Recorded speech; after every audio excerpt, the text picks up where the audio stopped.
Добрый день, с вами Маргарита, и мы продолжаем знакомить вас с выдающимися произведениями кыргызской литературы.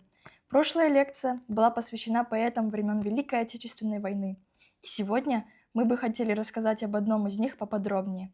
Этот поэт-фронтовик является автором слов знаменитой песни СНД, а также в честь него названа городская библиотека номер 2 около Ожского базара. Догадались?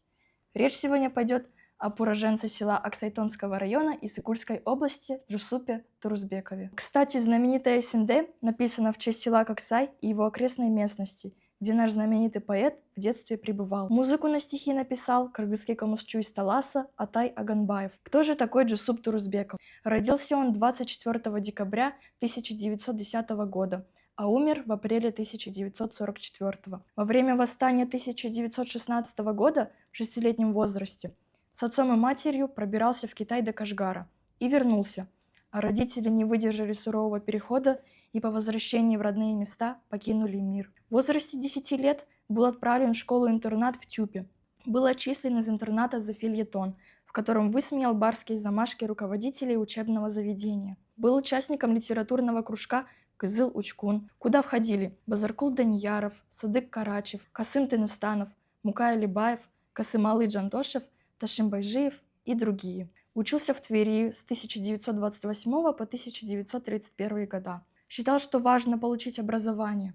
Вот высшая ценность, а остальное – это талант. Знал кыргызский, казахский, татарский и русский. Уже в 22 года был редактором в газетах «Кызыл-Кыргызстан», «Ленинчилджаш», издательстве «Кыргыз-Мамбас», лид-консультантом в Союзе писателей и директором Кыргызского республиканского драмтеатра. Женился по любви на выпускнице педагогического техникума Мулдахматовой Кульсун, с которой они стали родителями 3 детей, дав старшей дочери имя Лиля в честь музы Маяковского Лили Брик. Стихи его становятся песнями: «СМД», «В красном платочке», «Мелодия сбора урожая», «Терим Кюсу», «Каракёс». Перевел на кыргызский пьесу «Каменный гость» Пушкина, стихи Генриха Гейне. Одним из самых известных произведений является драма о событиях 1916 года «Аджал Ардуна» и опера «Айчурок» по мотивам кыргызского эпоса «Семетей». Либретто было создано творческим содружеством Джусупа Турузбекова, Кубанычбека Маликова и Джамарта Баканбаева, а музыка написана Молдыбаевым,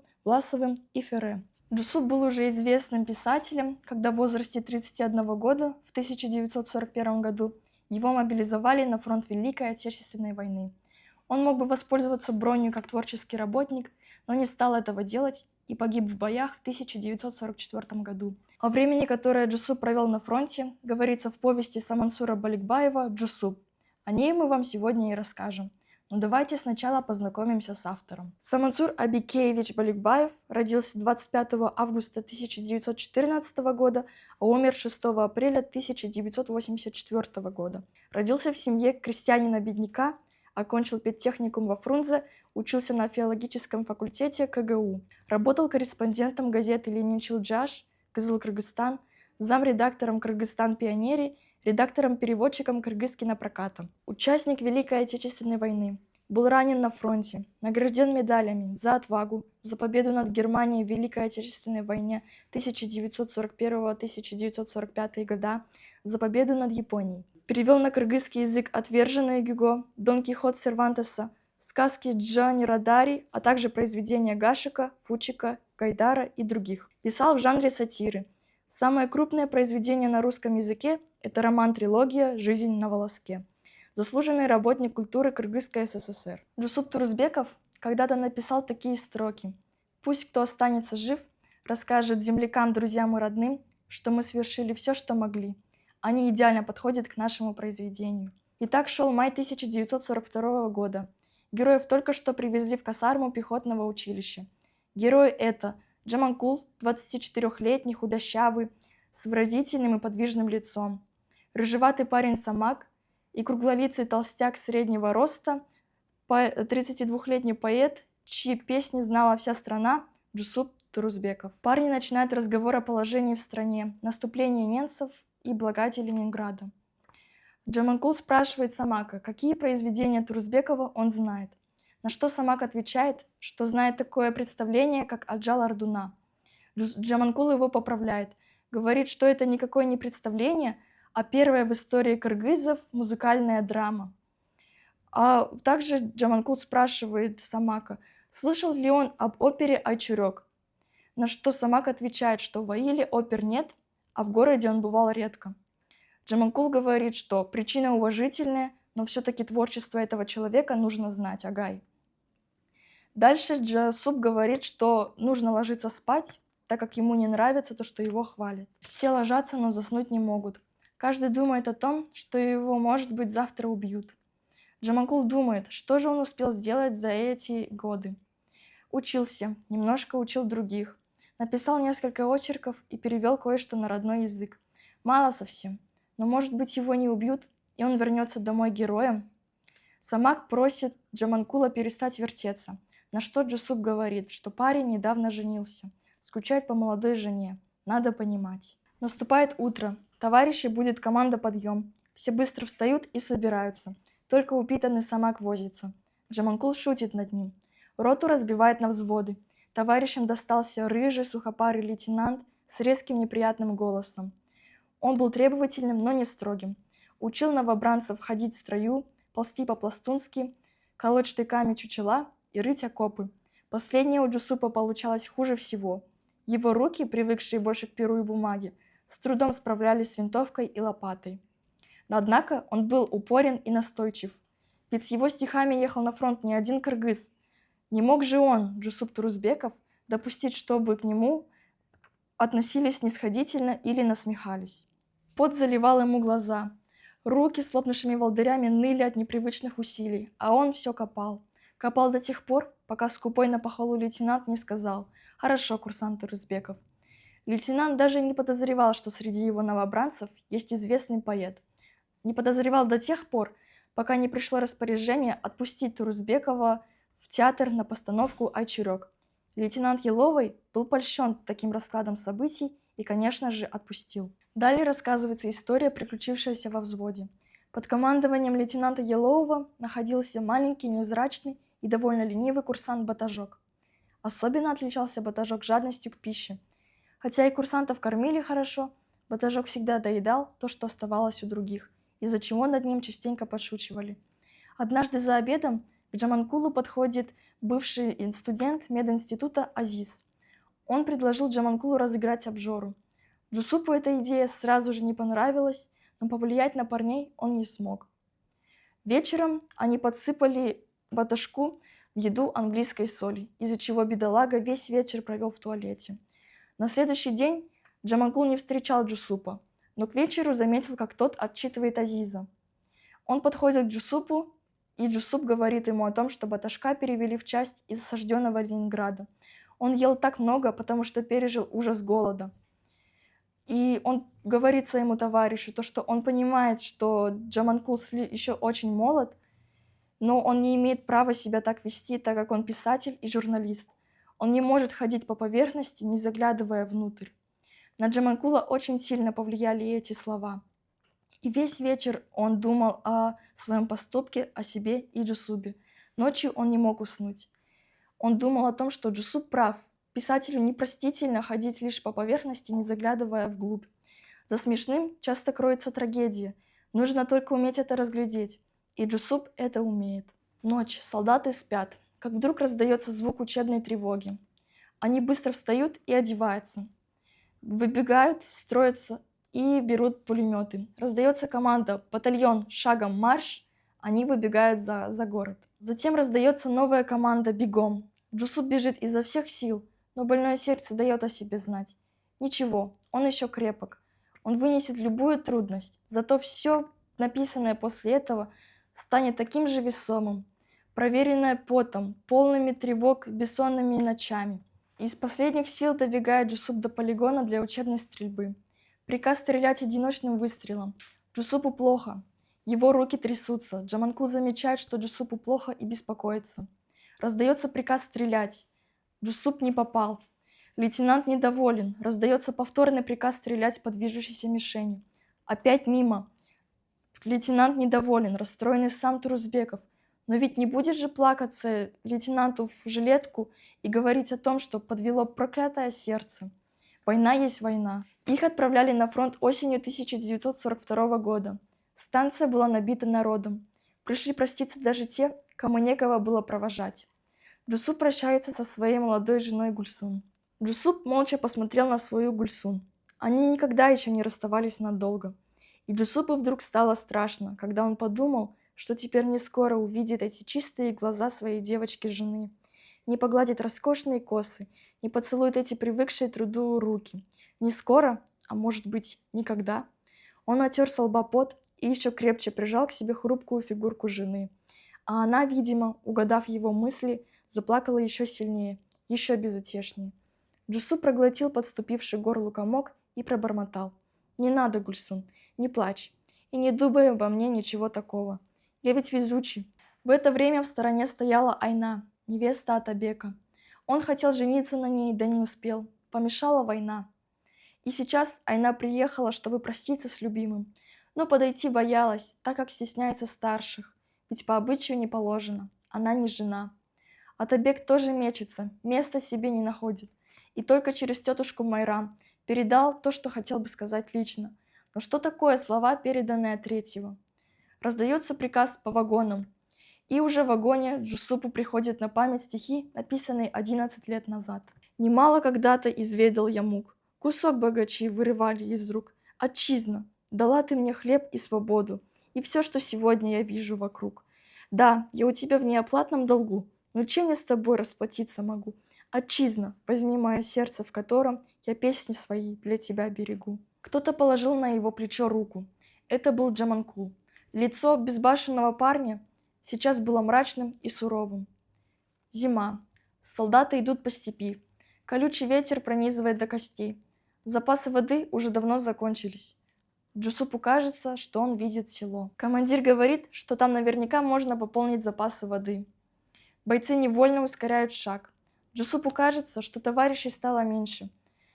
Самака перевели в другую часть. Азиз служит в медсанбате. Вместо лейтенанта Елоува взводом командует командир Крайнов. Но Батажок, Джаманкул и Атабек по-прежнему рядом. Лицо Баташка серое от усталости. Пудовое противотанковое ружье гнет его плечи. Вещмешок оттягивает назад. Автомат колотится по боку. Но Батажок идет, потому что нельзя не идти. Потому что он должен выгнать из этих степей первую танковую армию фашистов. Ту самую армию, которая еще недавно захватила Краснодар. Майкоп стояла у самых ворот Орджоникидзе и хозяйничала почти на всем Северном Кавказе. Через год остатки этой армии погибнут на Украине, но сейчас она сильна. Ее танки лишь недавно начали отступать под натиском наших войск. Наконец бойцы приходят в село, но название Ешкуль, выведенное химическим карандашом, все, что осталось от села. Дома раздроблены и сожжены. Жители ушли, захватив с собой все, что можно было. Кто-то замечает колодец, но на нем тем же карандашом написано: «Вода отравлена, пить нельзя». Командир приказывает устроить привал. И через несколько минут бойцы начинают снова идти по сухой калмыцкой степи. Кто-то замечает в глубоких колеях лед. Бойцы бегут к этому льду и начинают выкапывать огромные куски саперными лопатками. Джаманкул одним из первых выкапывает кусок и отдает его Джусупу. Джусуп кладет этот кусок в рот и невольно вспоминает мороженое, которое они с Гульсун так любили, и думает: нет, этот грязный кусок льда не сравнить с самым сладким мороженым, ведь он слаще. Взвод набирает лед и двигается дальше. Джусуп думает о том, что вот-вот и он мог бы не выдержать нагрузок, а сейчас вроде бы и легче. Смотрит на командиров и думает, что все-таки какие великие силы заложены в человеке. Как был преступно расточителен он, Джусуп в той гражданской довоенной жизни, когда позволял своим героям не негодовать по пустякам, ссорил их из-за мелочей. Видел трагедию там, где нужно было просто смеяться. Эх, если бы взяться за перо теперь. Но он еще напишет, он еще много напишет. И думает Джусуп о том, что каждый, кто идет вместе с ним, настоящий герой, который заслуживает того, чтобы о нем написать. По пути взвод встречает артиллеристов, которые спешат на помощь первому взводу. Фронт становится ближе. Бойцы останавливаются на привал в селе, где расположилась еще одна воинская часть. Джусуп встречает там своего знакомого писателя Джекшена Ашубаева. Джекшен рассказывает другу о том, что происходит во Фрунзе. Джаманкул наблюдает за обоими.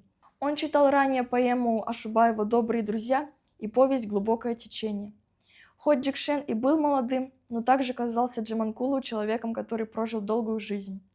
Джаманкул даже не подозревал, что жить этим двум прекрасным людям осталось недолго. Он не знал, что немецкая пуля поджидала Джекшена совсем недалеко, на Ростове, а могила Джусупа так и останется неизвестной. Джекшен говорит своему товарищу, что завтра их батальон отправляют на передовую и просит товарища беречь себя. Взвод выходит в путь. Линия фронта уже совсем близко, в нескольких километрах. Не доходя 2 километров до холма, лейтенант сообщает, что на этой высоте немцы, и задача части состоит в том, чтобы выбить противника и занять высоту. Все начинают рыть окопы. Джусуп рыл молча, угрюмо, и думал о том, что человек непрерывно связан с землей.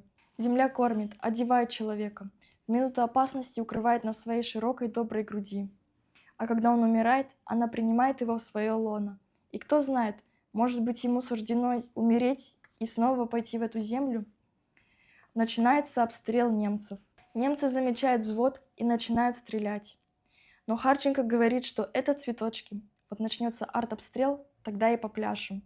Атабек захотел посмотреть в бинокль на позиции немцев, но был убит выстрелом снайпера в голову. Это все произошло на глазах Джусупа.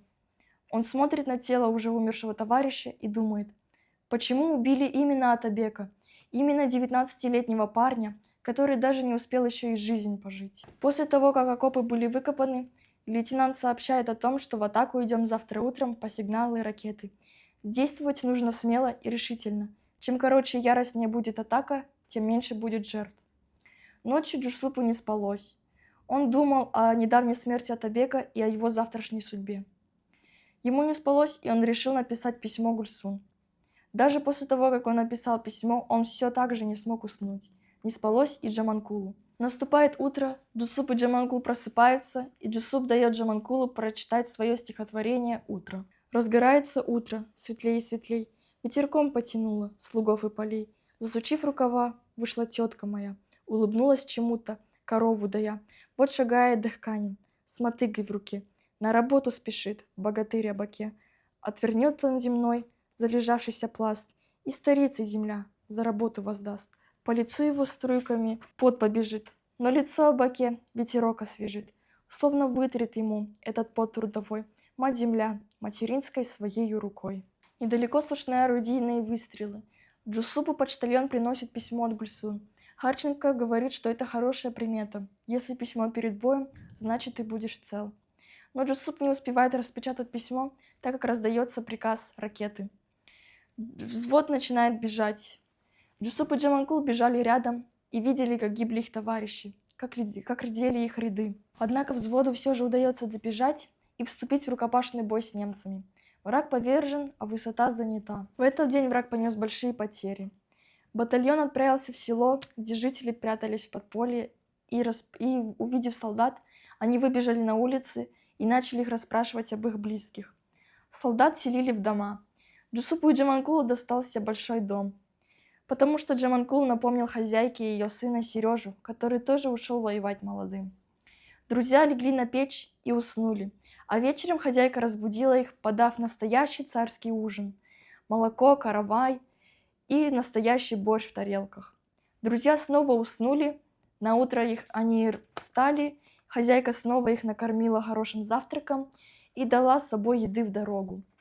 Пока Джусуп и Джаманкул шли, Джаманкул вспомнил о письме Гульсун и попросил Джусупа, чтобы тот рассказал, о чем писала она. Из письма Джаманкул узнал, что в городе много проблем, продукты дорожают, дети растут и спрашивают об отце. Узнал о том, что у Джусупа есть броня и то, что он может уйти с фронта и жить спокойной жизнью. Джаманкул радуется и спрашивает, почему же он не воспользовался броней и не находится сейчас в штабе в Москве. На что Джусуп отвечает, что не собирается отсиживаться за чужими спинами. Джаманкул восхищается им, но в то же время он немножко недоволен. Начало 1943 года. Враг понемногу отступает, но все так же силен. Капитан Сартаков сообщил бойцам, что эту переправу пытался взять другой отряд, но он отступил с большими потерями. Он просит 15 добровольцев, чтобы они вступили в бой. Одним из первых вызывается Джусуп, за ним Харченко и Джаманкул. Сартаков снова повторяет распоряжение, и по приказу они выходят. Они бегут все вместе, их ряды редеют все сильнее и сильнее, так как немцы заметили их только на середине пути, и начался град пуль. Джаманкул заметил, как попали в Харченко, но продолжал ползти.